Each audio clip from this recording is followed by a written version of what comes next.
Hey everybody, welcome to episode 2 of the Guns of Mike's Collection. I think this is going to be a really fun series for both you and I get to kind of show you everything and get a lot of requests for, videos showing my entire collection. I don't necessarily want to do that or make a, hour-long video doing that. So I figure I'll just make a bunch of little shorter clips about a bunch of the guns in my collection that I have a deep connection with, fun stories, let you know how much I paid for them, how I acquired them, and how and why they're still in my collection to this day.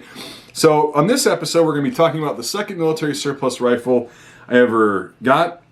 That's this Canadian Long Branch No4 Mk1 Star in 303 British, and this was purchased around, I think, 2005 or 6. It was somewhere in there. And my dad and I were at a local gun show, and back when you could still get some decent deals at gun shows, which is a long time ago, but it doesn't seem like it's that long ago. It's like, well, it actually is 16 years now. Wow. Time is flying when you're having fun, guys. When you start getting older, I'm not that old, but my God, people are always like, yeah, the older you get, the more time flies. They are not joking around. Anyway, so yeah, this No4 Mk1 Star is awesome, and we got it at a gun show. My dad bought this for $200 for me to use for deer hunting because if you saw the first episode, my first military surplus rifle was a Type 99 Arasaka, and you could not find ammo for that stuff. You still really can't. But 303 British was widely available, both commercial and surplus. And I really wanted one of these because it held 10 rounds, and I saw these in Shotgun News. But I also liked the fact that it was Canadian. The guy that had this actually told me about it. I was like, why is it $200? Because all the other Enfields were like $100 or $90. He says, well, this one's Canadian. It was made in Long Branch in 1943. I thought it was 42. And he says, yeah, they made their own rifles, and they're a little bit harder to find, so they're a little bit more expensive. I said, oh, that's really cool. I didn't know about that. So, yeah, I had worked for a bunch of money, and so my dad handed over the money and bought the rifle, and I was hunting with this thing from the time I was 15 till the time, or 15 or 16, somewhere around there. I think it was longer than that, actually. Well, anyway, I was about 15 or 16 till the time I was 19. For a few years, I hunted with this thing, and then I started getting into more surplus, so I started experimenting with other firearms. But this thing still has dropped a lot of deer, and my friend actually got his first deer with this a few years after I bought it, which is pretty fun. I remember that. That was a good experience. He didn't even know he hit the deer because it was such a clean shot, and the deer didn't react or anything, and then just kind of walked over and dropped, and we found it the next day, but it was still in good shape. So anyway, yeah, this thing is really nothing special about it. Again, it's dated 1943. It's got the nice flip-up sight. This thing broke, so it doesn't really stay down here like this, but it still works. So yeah, it's got the nice ladder sight on it, and this thing, I just used the battle sight when I was out deer hunting. Nice fast action. Yep, and yeah, the sights on these are really cool. This is actually, I scored my best shot ever deer hunting with this rifle. I think it was in like 2007 or something, and I know it's a hunting story, but it's actually pretty cool that you can score a shot like this. This is why I like iron sights out in the woods, like if you're in thicker woods up here in the Nordwoods of Wisconsin, is because a scope, it's really hard to make running shots. And I was really desperate for me because I was broke and stuff, and it was like, okay, I go hunting for venison. I love venison. It's so good. And so I usually sat there like this with the bolt open because I'm a safety freak. And what happened was I was sitting there looking down in this valley, and I hear on the radios that we have, hey, there's 3 does running towards you. And I was like, okay, and then I hear the leaves. And these things were running because one of the other guys that we were hunting with spooked them. And these things were running, and I'm like, oh, those are nice. And so I should have said, I was sitting right in front of like an ATV trail. So I was off the trail next to a tree, but I was right next to a trail. So by the time I actually stood up, did this, and turned around and kind of faced that way, I just went boom that quick. Literally, like, that's slow motion. I just went boom with the sights, and I hit this deer midair as it was jumping across this trail, which was going to be on the other person's property, a neighbor's property. This thing it was airborne. I shot it, and it started flipping like this midair, and it fell down and slid down into the other person's property through a fence. And I was like, shit. But here's the thing is I knew I hit it, and I'm like, holy shit, man.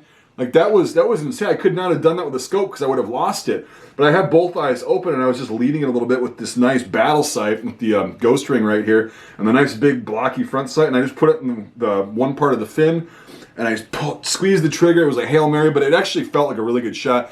And this is at about 110 yards. And then if you've ever been deer hunting and stuff like that, 110 yards, a running, like full sprint, not just trotting, a running shot at 110 yards with iron sights, you need to have a really good rifle, and you need to know what you're doing with it and be very comfortable with it, and that was this rifle for me for years.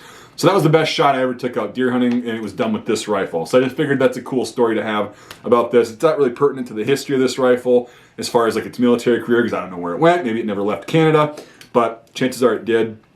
So anyway, that's a cool story about this. And yeah, I ended up, the neighbors were great. They actually came out with their ATV and said, hey, well, we don't have to drag this out. We'll drag it to your truck for you on the ATV. So great day. Ended up going home. I gutted those deer out, went home, hanged them up in the garage, took a shower, and went to work for the rest of the day, which is back in the day in high school, making that grind. But hey, put food on the table.